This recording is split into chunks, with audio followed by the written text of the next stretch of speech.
नमः सिद्धेभ्यः। ॐ नमः सिद्धेभ्यः। ॐ नमः सिद्धेभ्यः। ॐ नमः सिद्धेभ्यः। नमः सिद्धेभ्यः। भैया आप सबके पास ओकारं पहुंच जाएंगी, शांति से मंगलाचरण के लिए बैठ जाओ सब लोग।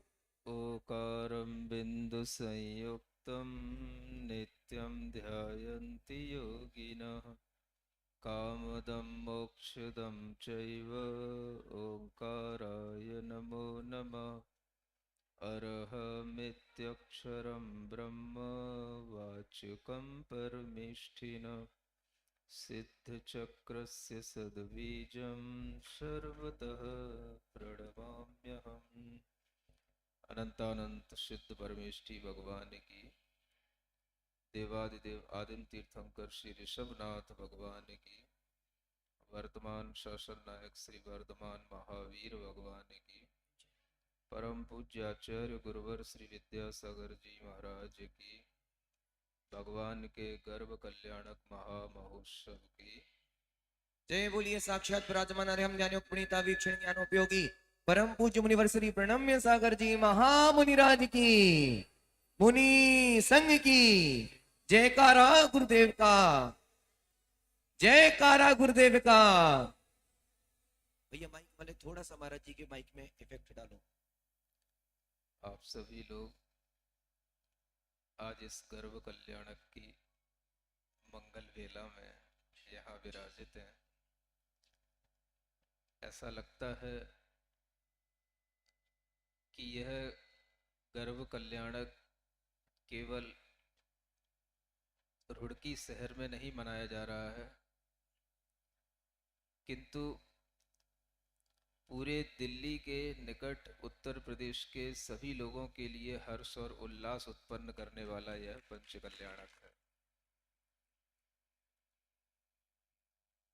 और यह पंच कल्याणक इसलिए भी दिल्ली, एनसीआर, उत्तर प्रदेश और उत्तराखंड सबका एक साथ इसलिए भी हो रहा है कि यहाँ पर जो नाभी राय और मरुदेवी बने हैं वो पात्र रुड़की में तो मिले ही नहीं, बाहर से इंपोर्ट करने पड़े। और इतनी कम उम्र में अपनी यौवन अवस्था में माता पिता बनने का सौभाग्य प्राप्त करना और रुड़की के पंच कल्याणक में होना, ये रुड़की वालों के लिए भी बहुत सौभाग्य की बात है कि नहीं?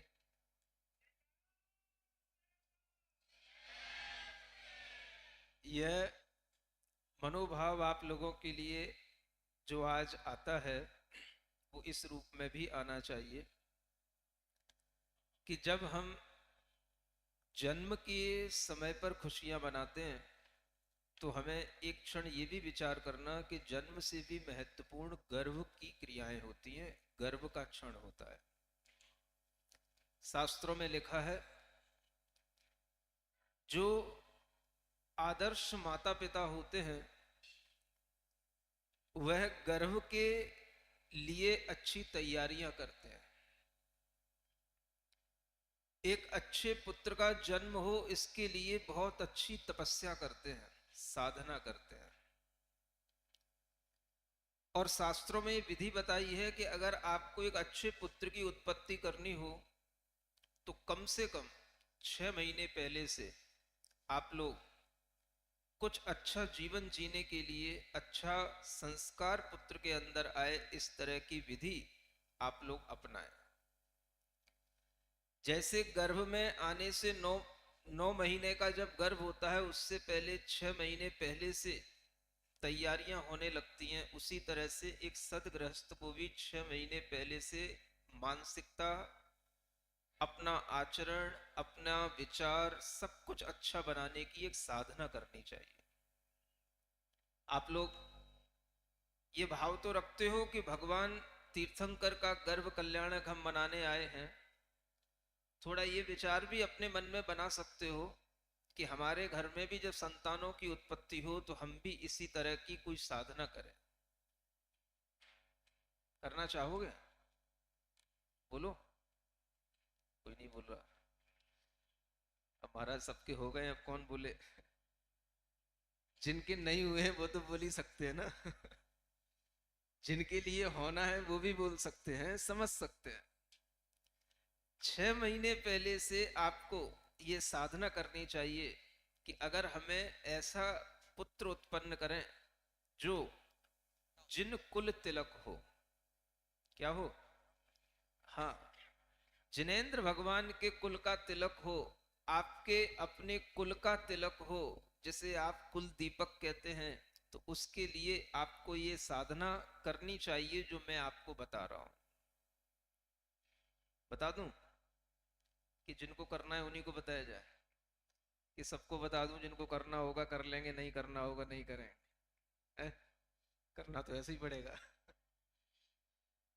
आप अगर एक अच्छे संतान की उत्पत्ति चाहते हैं तो पहले तो ये ख्याल ही छोड़ दें कि संतान कोई भी हो, चाहे वो बेटा हो या बेटी हो, दोनों ही तरह की संतानें, दोनों ही प्रकार के, यह बेटा या बेटी, आजकल लिंग भेद जैसी कोई चीजें नहीं है। योग्यता होती है तो बेटे में भी आती है और नहीं होती है तो बेटे में भी नहीं आती है, और योग्यता होती है तो बेटियां भी बहुत योग्य होती हैं और बहुत अच्छे अच्छे काम करती हैं। अगर तुम्हें अच्छी बेटियां देखना हो तो आचार्य महाराज की बेटियों को देखना। किनकी? नहीं पता? आप कहोगे आचार्य महाराज ने तो विवाह ही नहीं किया, बेटियां कहां से हो गई? रुड़की वालों को कुछ ज्ञान व्यान है नहीं, ऐसा लगता है। थोड़ा यहाँ पर ज्यादा समय देना पड़ेगा।